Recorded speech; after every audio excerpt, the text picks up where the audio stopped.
guys, Mathine, et avec la sortie imminente de la nouvelle série et de la première série de 2017, c'est le moment de faire un petit point sur ce que l'on sait sur les désastreuses aventures des orphelins de Baudelaire, ou comme les Américains l'appellent, Lemony Snicket's A Series of Unfortunate Events. Let's go! Alors tout d'abord, comme vous le savez probablement, c'est la deuxième adaptation de la série de livres qui est faite. Et cette fois-ci, c'est la première fois que c'est fait sur le petit écran. La première était, je vous le rappelle, du coup, le film de 2004 avec Jim Carrey, qui était sorti, qui avait d'ailleurs fait... qui a été reçu plutôt bien par le public, etc. Cependant, c'était pas forcément le succès commercial que la Paramount espérait. Mais bon, la Paramount a toujours les droits et ils ont essayé de relancer un petit peu le bateau avec la Paramount Television et Netflix qui s'associent du coup pour nous sortir cette série qui, selon moi, va être très très très très bien. Alors, petit récap en images, merci Netflix. Let's go. Hello, my name is Lemony Snicket, here with a brief presentation that likely will not interest you. These are three children, Violet Klaus and Sonny Baudelaire. They lived in a mansion, as beautiful as it was flammable. Following the fire, which claimed the lives of their parents, they were sent to live with a wicked man, Count Olaf. Hang on to your toothbrushes. You'll need them for your teeth. Things went very badly from there. The orphans were sent to guardian after guardian, different branches of the Baudelaire family tree. Sadly, due to various frequent disasters, the tree was pruned. Murder, blackmail, arson, betrayal, defenestration, bad judgment, inconvenience, inclement weather, herpetology, despair, misery, and woe. Collectively known as...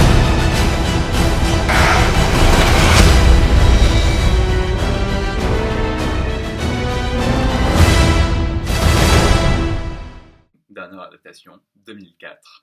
Aujourd'hui, 2017. Qu'est-ce que ça fait? 13 ans? Coïncidence?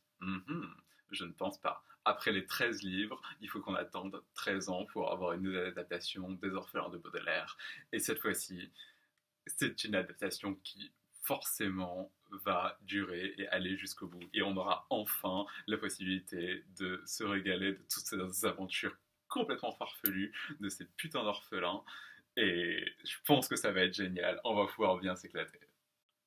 Alors, vous vous souvenez probablement par rapport au film ou au livre, si vous les avez lus plus jeunes peut-être. En tout cas, l'auteur ne se réfère jamais à lui-même dans ses propres romans.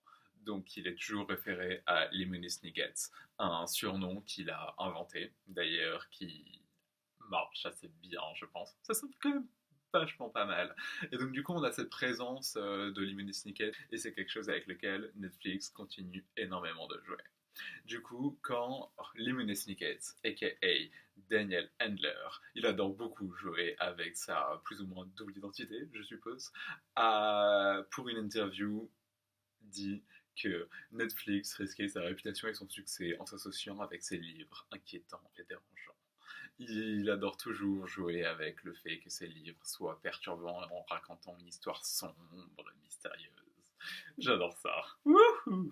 Ce à quoi Netflix a répondu que la participation de Mr. Snicket sera limitée compte tenu de sa détresse émotionnelle.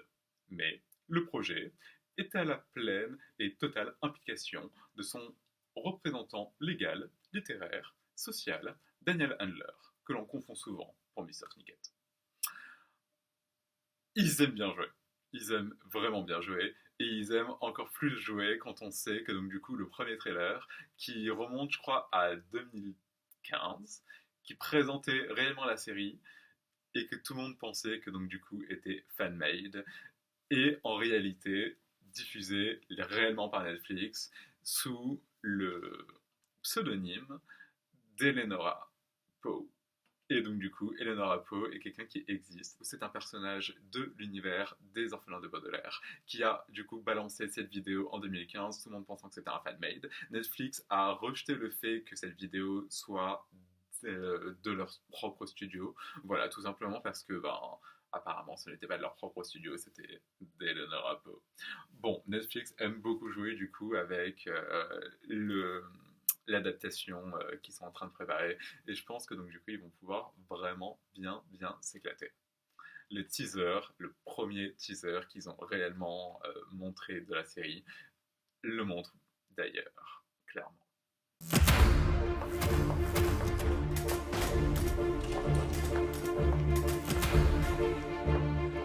Hello, my name is Lemony Snicket, and once again I find myself in a dimly lit room talking to a complete stranger. The complete stranger is you, and the room belongs to Netflix, a company responsible for filming a series of unfortunate events. Under ordinary circumstances, this room would be buzzing with excitement and activity as directors, designers, stagehands, and indentured servants prepare for a dazzling season of top-notch entertainment. But the story of the Baudelaire orphans is so upsetting and so utterly unnerving that the entire crew is suffering from low morale, a phrase which here means currently under medical observation for melancholia, ennui, and acute wistfulness. Joy, joy, happiness, my fortune's about to change. Almost everyone. So please, don't make the same mistake that Netflix has and look away before this dire tale is even filmed, and avoid the cruel whimsy and whimsical cruelty of what's to come.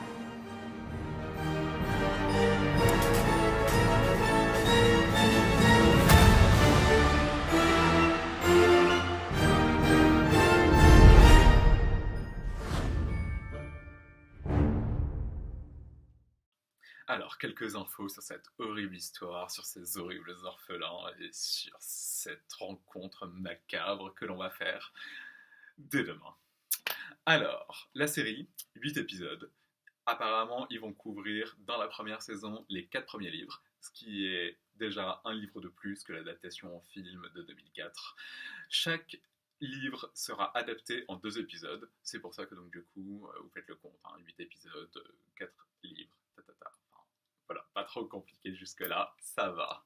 Alors, sinon, qu'est-ce que je peux vous dire d'autre? Neil Patrick Harris, qui est un acteur oscarisé, il a reçu une récompense. Pas qu'une d'ailleurs, je crois. Bref, bon acteur, drôle,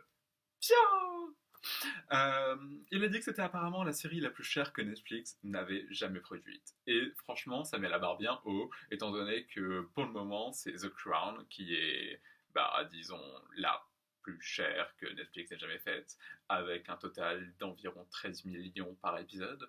Donc on peut s'attendre du coup à quelque chose de vachement impressionnant. Visuellement, ça semble magnifique. On se croirait dans un genre de Wes Anderson slash Tim Burton slash... Non, je suppose que c'est juste un mélange des deux. C'est splendide. C'est splendide, ça va être magnifique. Je pense qu'on va vraiment s'éclater. La série sort le 13, donc demain pour moi. Je pense que j'aurai tout vu dans le week-end et je vais commencer à préparer des vidéos. Attendez-vous cette semaine du coup à avoir, je pense, 3 ou 4 vidéos du coup sur les orphelins de Baudelaire. Je pense que je vais faire des petites vidéos récap par 2 épisodes sur 2 épisodes, par un livre sur un livre en fait. On va, je pense, arriver à 4 épisodes sur la série, plus peut-être un final. On verra. Attendez-vous aussi à mon top des séries de 2016 que je vais publier dans la semaine aussi. Et à très vite. N'oubliez pas, abonnez-vous. Matt out.